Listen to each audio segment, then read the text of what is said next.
함께 나눌 하나님 말씀은 마태복음 5장 21절에서 26절 말씀을 함께 나누고자 합니다. 여러분, 마태복음 5장은 5장 산상수훈에서 예수님께서는 계속해서 이렇게 말씀하십니다. 옛 사람에게 말한 바 너희가 들었으나 나는 너희에게 이르노니, 이렇게 말씀하시는 본문 글들이 나옵니다. 이것은 단순히 예수님께서 이스라엘 백성들을 향해서 과거의 율법을 내가 폐기하려 온 것이 아니다 라는 말씀인 거죠. 당대의 종교 지자들을 뛰어넘는 그 계명들에 담긴 하나님의 진정한 의도, 율법의 깊은 심년으로 제자들을 초대하시는 예수님의 그 권위 있는 선언이었던 겁니다. 그러니까 너희는 이렇게 들었으나 나는 너희에게 이렇게 말한다 라고 말하면서 그 율법을 다시금 풀어서 주시는 거죠.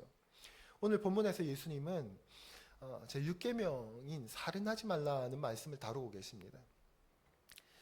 원어인 히브리어 성경을 보면 이 계명은 미래 시제로 기록되어 있습니다. 미래 시제로. 살인하지 말라. 너희는 뭐라고 표현되냐면 너희는 결코 살인하지 않을 것이다. 미래 시제로 기록하고 있는 거죠. 무슨 말입니까?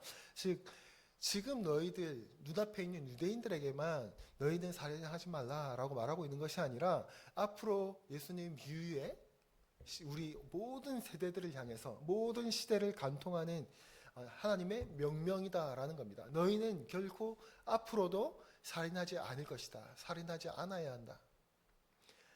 하지만 예수님이 이 계명을 해석하시면서 피를 흘리는 물리적인 그 행동의 결과를 넘어서 그 끔찍한 그 행동을 낳는 우리의 내면의 태도에 대해서 조준하고 계십니다.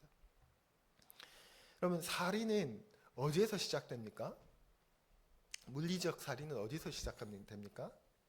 사람을 향한 미움과 통제되지 않는 분노에서 출발합니다. 예수님은 살인자만 되지 않으면 율법을 지킨 것이라는 바리새인들의 그 얄팍한 기준을 산상조각 내시는 거죠. 미움과 분노, 마음의 그 문제들까지도 살인만큼이나 심각한 죄라는 것을 말씀하고 계시는 겁니다. 실제로 오늘날 수많은 사건들이 일어나는데, 그렇죠. 정말 그 불특정 다수들을 향한 공격들이 시대에 일어나고 우리에게 정말로 큰 충격을 주고 있지 않습니까? 그것들이 무엇에서부터 시작합니까? 마음의 분노에서부터 시작하는 거죠. 마음의 미움으로부터 시작하는 겁니다. 요한일서 3장 15절은 분명히 경고하고 있죠. 그 형제를 미워하는 자마다 살인하는 자니, 이렇게 말합니다. 본문에서 예수님은 형제에게 노하는 자, 나가라 하는 자, 바보라고 하는 자, 미련한 놈이라고 하는 자가 모두 하나님의 엄중한 심판을 받게 될 것이다 라고 경고하십니다. 함께 사는 교회 성도 여러분, 우리가 일상에서 무심코 던지는 이 무시하는 말, 누군가의 인격을 깎아내리는 냉소, 다른 사람보다 나를 높이려는 교만과 멸시가 바로 이 영적인 살인이다라는 겁니다. 교회 안에서 혹은 가정과 직장에서 누군가를 향해서 품고 있는 서늘한 미움과 분노가 있다면 우리는 결코 하나님 앞에서 살인하지 말라는 계명으로부터 자유로울 수 없습니다. 이어서 예수님은 우리의 마치 뒤통수를 치는 듯한 충격적인 말씀을 하십니다. 23절, 24절 말씀인데요. 뭐라고 표현하냐면 이렇게 표현합니다. 다 같이 한번 읽어볼까요? 시작. 예물을 제단에 드리려다가 거기서 내 형제에게 원망을 드릴 만한 일이 있는 것이 생각나거든 예물을 제단 앞에 두고 먼저 가서 형제와 화목하고 그 후에 와서 예물을 드리라. 이렇게 기록하고 있습니다.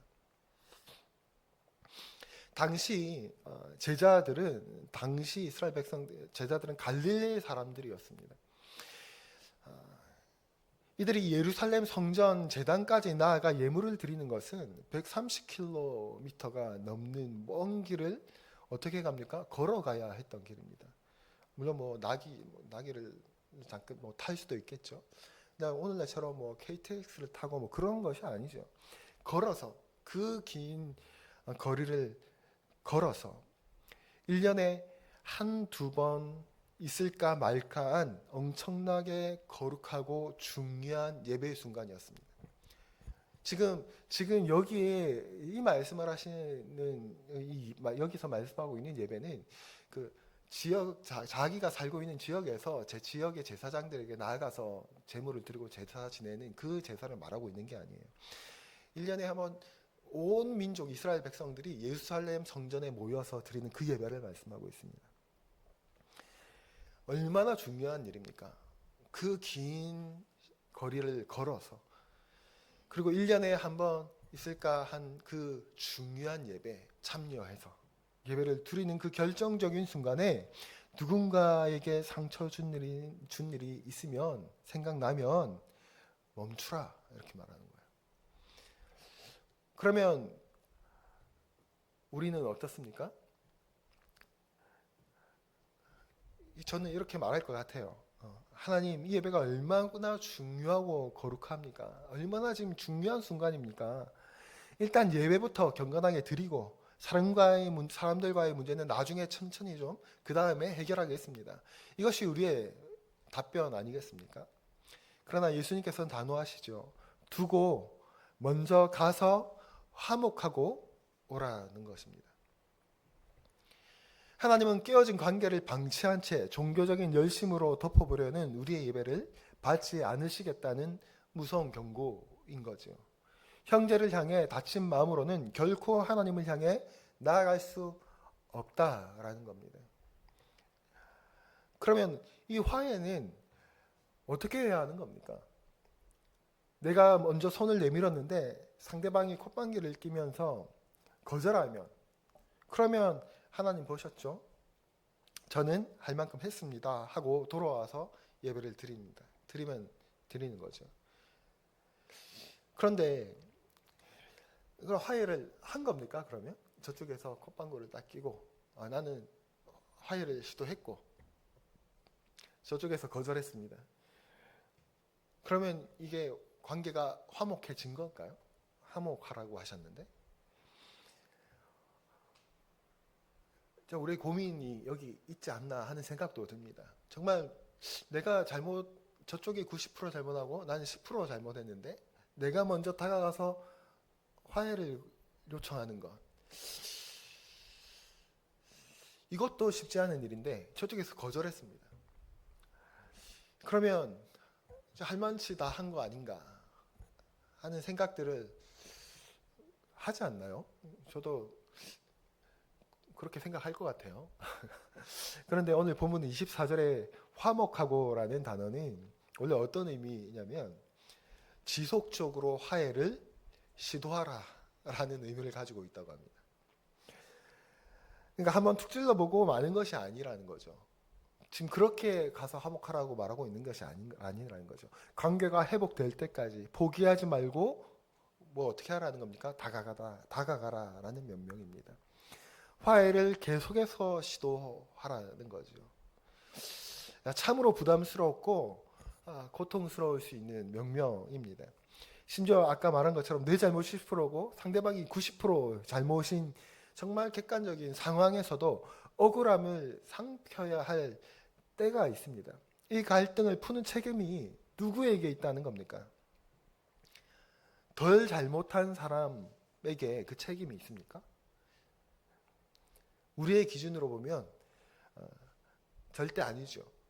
우리의 기준으로 보는 게 아니라 그냥 생각해도 어떻게 덜 잘못한 사람이 먼저 화해해야 할 책임이, 화목해야 할 책임이 거기 있다라고 말할 수 있겠습니까? 우리의 기준으로는 그렇지 못합니다. 이 갈등 관계를 해결하지 않으면 안 되는구나 하고 알게 된 사람, 성경은 뭐라고 하냐면 그 알게 된 사람에게 있다라고 말하는 겁니다. 다른 말로 하면 좀 더 성숙한 사람에게 있다라는 거죠. 이 관계를 화목한 관계로 이끌어야 된다. 이 갈등을 풀지 않으면 모든 삶의 관계가 막히고 예배가 막힌다라는 것을 알게 된 사람에게 있다라는 겁니다. 있다는 거예요. 그러면 이것은 주로 누가 먼저 알게 될까요? 제 경험상으로는 보통 마음이 여리고 착한 사람들이 먼저 깨닫더라고요. 내가 먼저 다가가야지. 저 사람이 저렇게 하는 이유는 그래도 나도 10% 잘못 있으니까 저 사람이 또 그 부분에서 마음이 상했나 보지. 보통 착한 사람들이 먼저 깨닫더라고요. 그런데 더 먼저 알 수밖에 없는 사람들이 또 있습니다. 누굽니까? 여러분들이죠. 그리스도인들입니다. 우리들입니다. 예수를 믿는 사람들, 교회에 다니는 사람들은요, 예수를 믿으면 일단 나쁘게 행동하고 말하려고 하면 성령님을 모시고 있는 우리 마음이 불편해집니다. 불편해요. 욕하면 불편하잖아요. 그렇죠? 욕하고 나면 욕해보셨나요? 그럼 마음이 편치 않습니다. 듣는 사람만 안 좋은 게 아니고 하는 사람도 마음이 안 좋아지는 거죠. 불편해집니다. 가족들에게 욕하고 승질내고 교회 와서 예배드리고 기도하면 마음이 안 편안하죠. 왜냐하면 성령께서 우리 마음속에서 우리의 마음을 불편하게 하신다라는 겁니다. 그런데 성령님을 모시지 않고 있는 하나님의 말씀을 아예 모르는 사람들은 뭐 마음에 불편함이 있겠습니까? 깨달음이 있겠습니까? 저 사람하고 불화했으면 손절하면 그만인 사람들인 거죠. 그런데 우리는 그렇지 못하죠.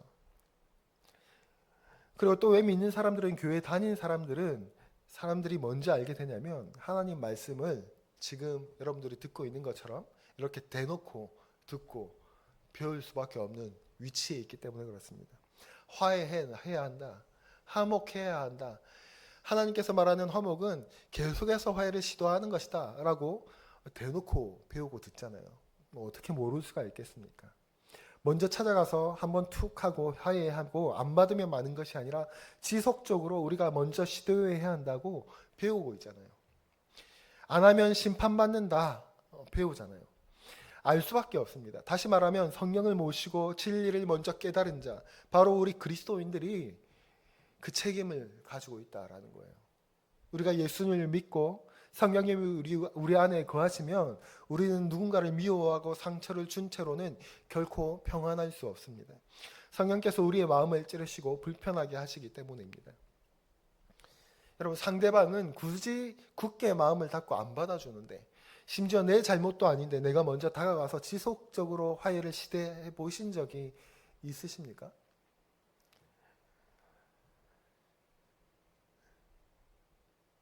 사역하면서 해보았습니다. 아무리 내가 밤새 고민해도 내가 잘못한 게 아닌데 허리를 숙이고 머리를 조아리는 사역하면서 해보았습니다. 정말 피가 머리로 거꾸로 섰습니다. 해보신 분은 해보셨는지 모르겠는데 머리가 피로 거꾸로 섰습니다. 그리고 그 시간이 지나고 나서도 마음이 한켠에 상처로 남아요. 와, 이러는데도 내가 해야 되나? 해봤어요. 열정 넘칠 때 내가 하나님 말씀에 죽겠다라고 이렇게 결심하고 살아갈 때 한번 해봤어요. 사역하면서. 근데 그 시간이 지나고 나중에도 마음 한편에 그 분함과 억울함이 남아있더라고요. 억울함이 남아있더라고요. 지금은 이제 시간이 많이 지나면서 이제 해보게 되는데 피가 거꾸로 솟고 자존심이 상한 일입니다. 그럼에도 불구하고 하나님께서 하시다라고 말하는 거죠. 어느 회사에서 일하는 한 성도님의 이야기입니다. 이 성도님은 같은 팀의 동료와 큰 오해가 생겼었습니다. 사실 잘못은 상대 동료가 했고, 심지어 그 동료의 실수 때문에 성도님이 상사에게 대신 억울하게 질책을 당하기까지 했습니다. 그런데도 그 동료는 미안해하기는커녕 오히려 성도님을 경쟁자로 여기며 사람들에게 험담을 하고 다녔다고 합니다. 그 성도님의, 그 형제님의 마음속에 이제 분노가 차올랐겠죠. 분노가. 그래, 너랑은 끝이다. 내가 퇴사할 때까지 너랑은 업무적인 이야기 외에는 단 한마디도 섞지 않겠다. 그렇게 마음을 이제 닫아버렸던 거죠. 그런데 그 성도님도 교회에서 설교를 듣고 성령께서 주시는 마음들이 있었겠죠. 마음이 불편합니다. 그래, 하나님 앞에 그 불편한 마음으로 하나님 억울합니다. 잘못은 저 사람이 했는데 왜 내가 먼저 소문을 내밀어야 합니까? 저 사람이 먼저 와서 나한테 잘못했다 해야 되는 거 아닙니까? 그게 정의 아닙니까? 하지만 기도를 할수록 나 같은 죄인을 위해 먼저 하늘 보좌를 버리고 다가오신 예수님 십자가가 떠올랐다고 합니다. 결국 성도님은 한번 순종하기로 한 거죠. 자존심을 꺾고 순종하기로 했습니다. 다음날 아침 출근길에 그 동료에게 제일 좋아하는 브랜드의 커피를 한 잔 사서 찾아가서 갔다고 합니다. 그리고 웃으면서 말했습니다. 대리님, 우리 오해가 좀 있었던 것 같은데 커피 한 잔 마시면서 풀어요 라고 말했다고 해요. 이럴 때 그러면 꼭 참 꼬여있는 사람들은 아이고 제가 오히려 더 미안했습니다 라고 하고 받아주면 얼마나 해피엔딩입니까? 그러면은 용기 낸 보람도 나고 억울했지만 순종했던 보람도 생기고. 그런데 그 동료는 커피를 쓱 밀어내며 차갑게 됐습니다. 저는 지금 바쁩니다. 그리고 쳐다도 안 보는 겁니다. 이러면 90% 잘못한 사람이 이러면 이제 10% 잘못한 사람이 용기 내서 찾아가는데 이러면 어떤 상황이 벌어지겠습니까? 아까 제가 말한 것처럼 피가 거꾸로 솟는 거죠. 이때 성도님의 기분이 어땠겠습니까? 정말 피가 거꾸로 솟고 얼굴이 수치스럽기도 하고 얼굴이 화끈거리기도 하고 정말 머리가 끝까지 화가 났겠죠. 하나님 보셨죠? 저는 할 만큼 했습니다. 저 인간 안 됩니다 하고 돌아설 수 있는 것이 우리의 마음입니다. 그래도 계속해서 거절당해도 내가 먼저 다가오셨던 예수님을 또 떠올리면서 또 그런 마음이 들었다고 합니다. 떠올리면서 거절당하고도 또 찾아갔다고 합니다.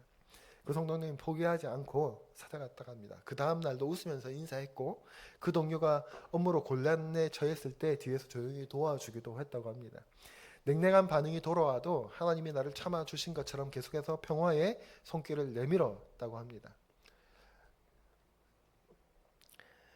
시간이 좀 많이 지난 후에 수개월이 지난 후에 회식 자리에서 그 동료가 성도님에게 조용히 다가와서 사실 그때 제가 제 실수를 덮으려고 거짓말을 좀 했었다라고 정말 미안하다라는 사과를 수개월이 지난 후에 끊임없이 먼저 다가간 후에 사과를 또 결국은 받게 되었다고 합니다.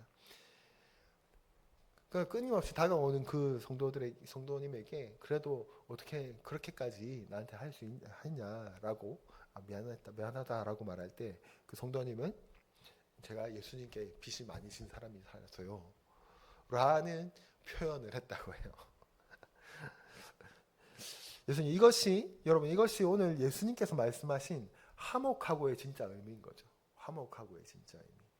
내 잘못이 아니어도 상대방이 내 손을 쳐내도 거절해도 나를 구원하신 그 엄청난 은혜 때문에 묵묵히 다시 한번 손을 내미는 것, 그것이 바로 생명을 살리는 뭡니까? 좁은 길을 걷는 성도의 모습이라는 거예요. 그러면 우리가 좁은 길 하면 뭐 여러 가지의 의미를 사실은 고난의 길 이런 것들을 생각할 수 있죠. 맞습니다. 다 맞는데 세상이 상대방이 알아주지 않더라도 우리는 십자가에서 끝까지 우리를 참아주신 그리스도의 마음을 품고 지속적으로 평화를, 화목을, 화평을 만들어가는 자가 되어야 한다라는 거죠. 그런 자를 산상수훈에서 뭐라고 합니까? 그런 자를 하나님의 아들이라 칭함을 얻게 될 것이다 라고 말하는 거죠. 이것이 화목하고의 진정한 의미인 거죠. 예수님은 25절에 보면 너를 고발하는 자와 함께 길에 있을 때 급히 사화하라 이렇게 말합니다.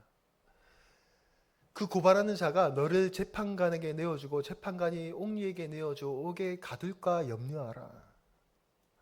여기서 급히 사화하라는 말은 무슨 말이냐면 문제를 해결하라는 뜻이에요. 문제를 해결해라. 너를 고발하는 자와 함께 너의 그 길, 너의 인생길에서 함께 서게 되면 급히 그 문제를 해결해라 라는 거예요. 너무 늦기 전에 화해하기 어려워지기 전에 화목하기 어려워지기 전에 화해하고 화목하라는 말씀입니다. 심판이 가까이 있다는 것이죠. 화해하고 갈등을 해결하는 것은 긴급하고 중요한 일이다라는 말씀을 하고 있는 거예요. 긴급하고 중요한 일이다. 왜냐하면 어떻게 얼마만큼 중요하고 긴급한 일입니까? 130km를 이동하여서 1년에 한 번 있을까 한 그 제단의 예물을 드릴 기회가 없어질 수도 있는 순간이라는 거예요. 그 정도로 긴급한 문제이니 그 문제를 그런 자와 함께 있으면 빨리 그 문제를 사와라, 해결해라, 화목하라. 1년에 한 번 있는 그 예배, 하나님 앞에 예물을 드릴 기회가 없어질 수도 있는 긴급한 문제다라는 겁니다. 우리가 하나님 앞에 나아갈 기회를 이 일 때문에 잃어버릴 수도 있다는 아주 긴급한 예수님의 명령이라는 사실을 우리는 절대 잊어서는 안 됩니다. 신앙생활은 교회에서만 이루어지지 않습니다. 너무너무 많이 들어봤죠. 세상 사람들과 바른 관계를 유지하는 것은 우리에게 맡겨진 거룩한 사명입니다. 사도 바울은 로마서 12장에서 내 원수가 줄이거든 먹이고 목마르거든 마시게 하라. 그리함으로 내가 숯불을 거머리에 쌓아놓으리라 했습니다. 우리가 손해를 감수하고 먼저 용서하고 화해의 손을 내밀 때 세상 사람들은 우리의 선한 행실을 통해 하나님을 보게 되고 회개하기에 이릅니다. 이렇게 말하면 착하게 그냥 살면 된다라는 말을 해요. 당신이 우리가 여기서 말하는, 보세요, 오늘 함께 나누었던 말을 들으면 어떻습니까? 우리의 착한 행실이 어떤 행실이에요? 그들을 용서하고 화목케 하게 하는, 그들을 품어내는 착한 행실을 말하고 있는 거죠. 근데 우리는 단순히 착한 행실을 하면 그들에게 어떠한 간섭도 하지 아니하고 그들의 삶에 어떠한 간섭도 하지 아니하고 나만 마치 착한 행실이 도덕적인 삶을 살면 마치 그들이 예수님을 알게 될 것처럼 착각하고, 아니면 누구도 그렇게 말해주지 않았는데 우리는 단순히 그렇게 스스로 편하게 인식하는지도 모르겠어요. 우리가 횡단보도 길을 건너지 않으면 횡단보도를 아무도 보지 않는 데서 신호를 지키면서 그 도덕적 양심을 지키면 갑자기 옆집 형제가 교회 나옵니까? 물론 아무도 보지 않는 데서 그 신호를 지키는 행위는 필요 없다는 말을 하고 싶은 게 아니에요. 하나님 보시죠. 그 말을 하고 있는 게 아니에요. 그래서 세상 사람들을 향하여 우리의 착한 행실이 드러나게 좀 더 노골적으로 직접적으로 표현하면 그들이 우리의 착한 행실의 영향을 받아야 되는 거죠. 궁금해야 하는 겁니다. 직접적으로 궁금해야 되는 거예요. 그러면 저 사람 참 착한 사람이야 라는 정도로는 직접적으로 그들은 우리의 착한 행실에 영향을 받지 않습니다. 그들이 직접 나에게 90% 잘못했는데 내가 용서해주는 용서를 경험해 봐야 돼요. 누구를 통해서요? 우리를 통해서요. 하나님 믿는 사람이구나. 완전히 다른 사람이구나. 그렇게 느껴지지 않겠습니까? 이런 것이 하나님 말씀이 말하는 우리에게 착한 행실이 드러나게 해라라는 말인 거죠. 너 도덕적으로 잘 살면 돼. 이 말도 우리 도덕책이 아니에요. 성경 하나님 예수님께서 우리에게 도덕책을 윤리 선생님이 되어서 우리에게 윤리를 가르쳐주고 있는 것이 아니죠. 지금 더 높은 수준의 착한 행실을 우리에게 말씀해주고 있는 겁니다. 예처럼 예수님께서 구약시대의 행위를 위한 율법인 십계명에 대해 말씀하시면서 더 깊은 의미로 이해되어야 한다는 것을 오늘 말씀해주고 있는 겁니다. 예수님 말씀을 듣다 보면 얼마나 하나님께서 사랑과 사람과의 관계를 중요하게 여기시는지 알 수 있습니다. 성경은 이웃을 사랑하지 않으면서 하나님을 사랑한다고 말하는 것은 거짓말이라고 말씀하시는 겁니다. 교회 안에서든 교회 밖에서든 하나님의 백성의 삶과 예배를 망가뜨리는 분노와 멸시, 미움을 용서하지 않겠다라고 말씀하시는 거죠. 성경에서 우리가 다른 사람과의 관계를 맺는 방식이 하나님과의 관계를 맺는 방식이라고 말하고 있는 겁니다. 다른 친구에게 화내고 욕설을 하는 것은 곧 하나님의 자녀를 얕보는 것이고 결국 하나님께 그렇게 하는 것과 같다라고 말씀하고 있는 겁니다. 우리는 다른 사람들과의 관계와 하나님과의 관계를 따로 생각할 수 없다라는 것을 말하고 있는 거죠. 화해는 미룰 수 있는 선택 사항이 아닙니다. 심판의 때가 오기 전에, 우리의 영원한 운명이 결정되기 전에 속히 이루어져야 할 가장 긴급한 생명 사역이라고 할 수 있습니다.